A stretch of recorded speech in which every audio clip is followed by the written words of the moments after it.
But first, LA, let's give a warm welcome to the man who was feeling under the weather but looks like he's perked up. Just got a haircut, yet he's still wearing a hat.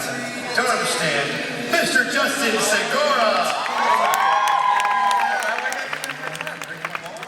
I just went to get your haircut, and you're wearing a hat. I know, me too. Whatever you want. Sounds a little dangerous. Let's go right here. What's your name? Lorena. You can ask whatever you like. Yes, no, they're all... Hi guys. Yo, yo, yo. I like your flower. First off, I'm so excited because this was the first place that I saw you guys. This was the one that started it all for me. Cool, we're excited too. What year was that? 99. Millennium. It was also my first concert ever, too. My first Backstreet Boys concert. Wow, nice. We're honored. So, in the last year, through this 20th anniversary journey, I noticed that there's been a lot of fans coming back. There's been a lot of new fans, and then there's been those of us who have stuck along the whole way. So I'm wondering, how does this influence your sound coming into the next album? Because I'm optimistic and I'm looking forward. So, do you guys just kind of decide your sound, what feels right, or do you take that into consideration? Great question. I think a little bit of everything. We take how we feel, what types of music we're listening to in this past year will influence us when we go in the studio. We want to make a record that we're excited about and that inspires us and excites us. At the same time, we know we do have a particular sound, but that is evident when our voices come together. So we don't have to consciously try to make a Backstreet Boys record, because when we're all on it, it sounds like a Backstreet Boys record. Even though, so we want to experiment, we want to go with whatever we're feeling at the time, evolve and grow, but we want to make a record, most of all, that we're excited and we're proud of, and, that keeps us excited. Yeah. So, anybody else want to add to it? No, I think you said it. I think the thing about it is that we overanalyze. That's how we are. We're constantly thinking. And I feel like Kevin said it the best. That's, the rule that we should really be following in the future from now on. That's the, and I think that we don't do that all the time. And sometimes, we're our own worst enemy in that sense, because we'll take like a year, an entire year to do an album, you know what I mean? And, I guess you can't go into the past and say, well, wish you could have changed it, because it turned out great. I think you guys like the record, and it is what it is. Things happen for a reason.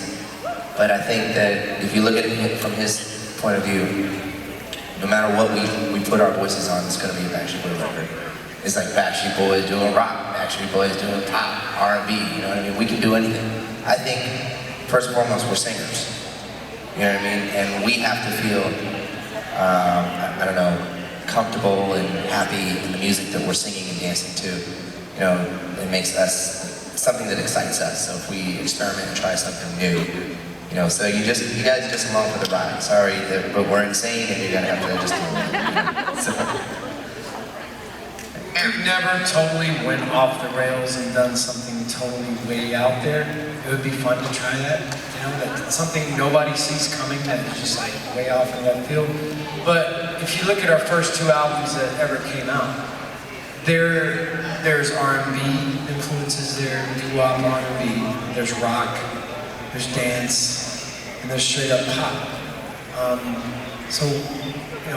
We cover a lot of territory on those first two albums with the sounds, but they weren't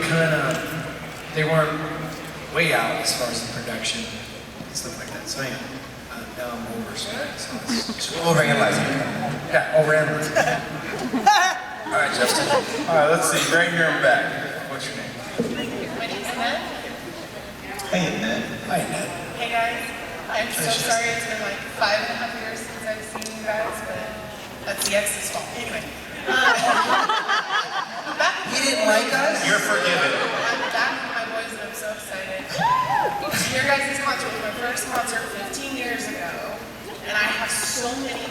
memories I can't even think of when we're all sharing out there waiting to come in. So if you have one memory, what is the best that has come out of all of us in the past 20 years?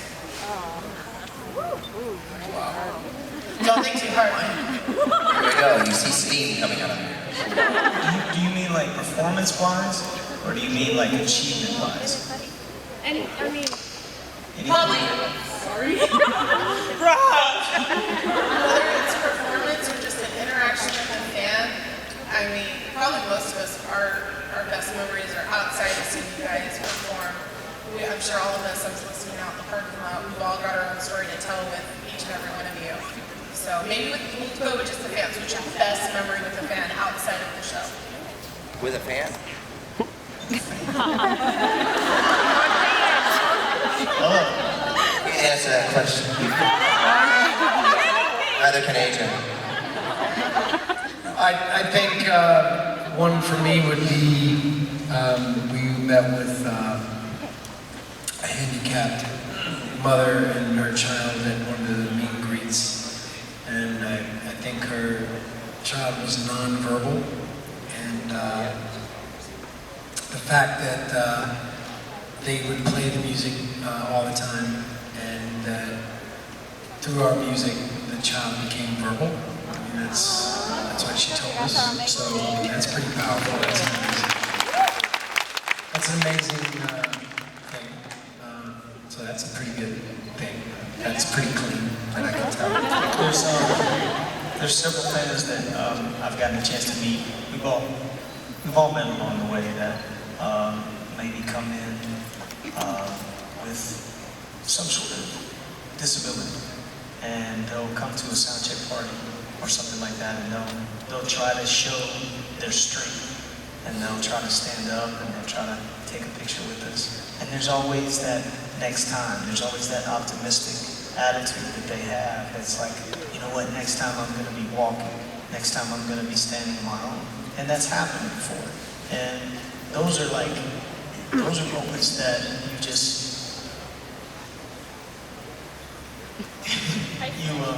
you just take in, and you thirst for those moments.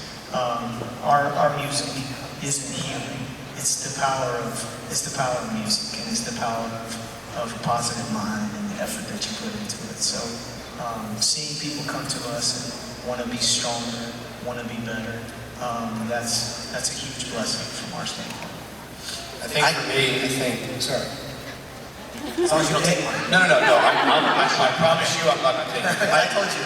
I think something that's been really kind of awe-inspiring from like a fan perspective, from me as probably for all of us. Obviously, we've affected our fans in a certain way over the past 21 years, and our fans have become kind of like family to us.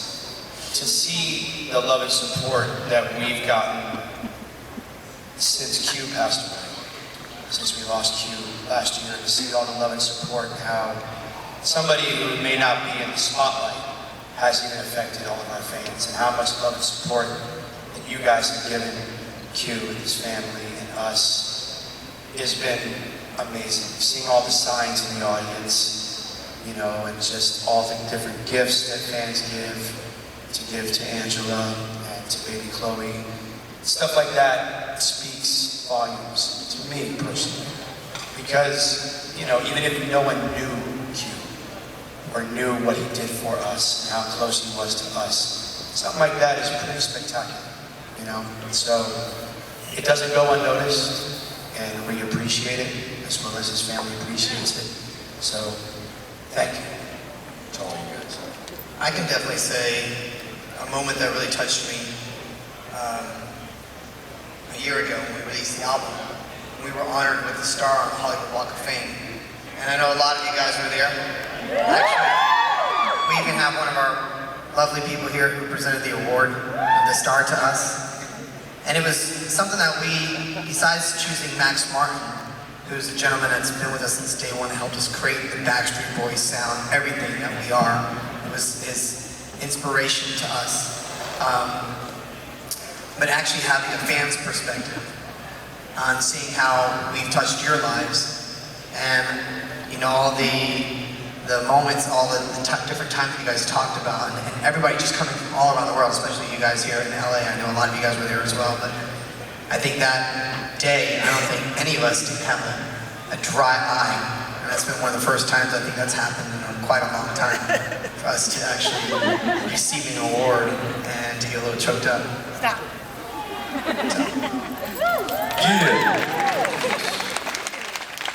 And I need to answer that question too. Because everybody else does. They're back. No, one of my most memorable moments with a fan was, and you've heard the story before actually, we were on the Smash Hits tour, and we were coming in off of this bus, we pull up in this venue, we walk upstairs. I think it was Brian and I worked there.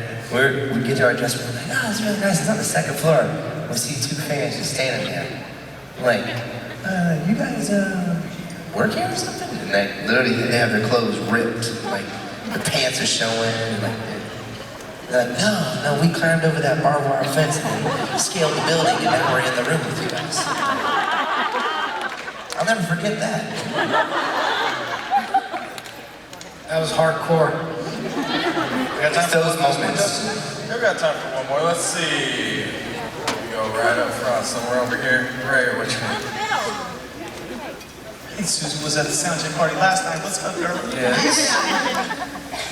Like you record all these songs for an album, and then you have to pick and choose which ones that you want to actually put on that CD.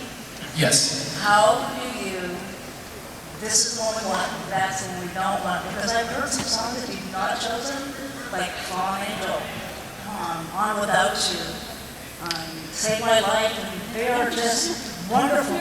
Why don't you? I love that song, Save My Life. That's one of my Save my life. That's my favorite song. Kevin hated that song. I'll tell you one thing. There's something That's why I didn't make the record. There's something that now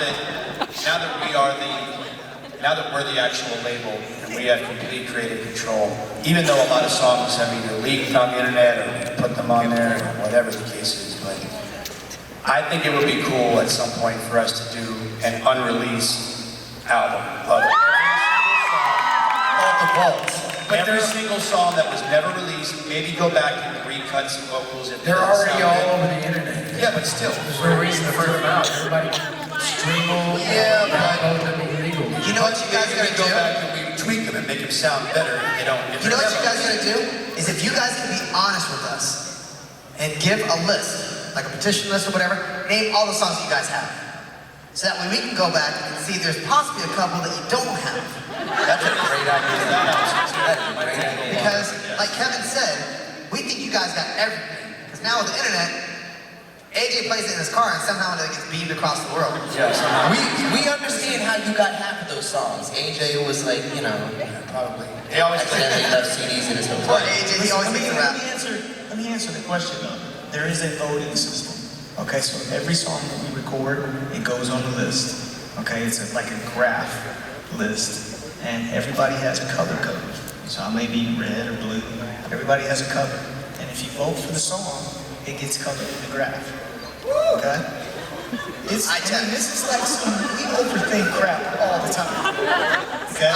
So if the bar that it has 3 or more colors, you have the majority of the group. So that song prevails, it moves on to the next level.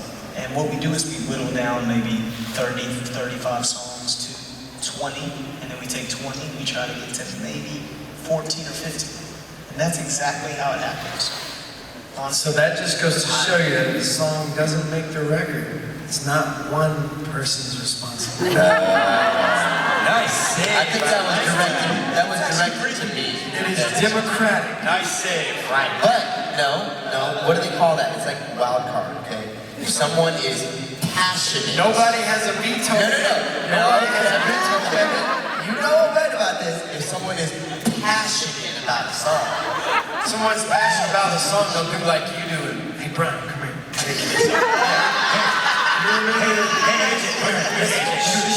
Listen, Brian, you remember that one song that if you vote, then we got it. That's so true. You're almost right. Hey, It is so true. I'll let you sing the first verse, dog. I'll let you sing the first verse. That's how it works, y'all. That's how it works. Thank you guys for coming to Soundcheck Party. We're gonna come down, take some photos, and then we'll see you guys tonight for a kick-ass show. And at the after party. We love you guys. Thank you.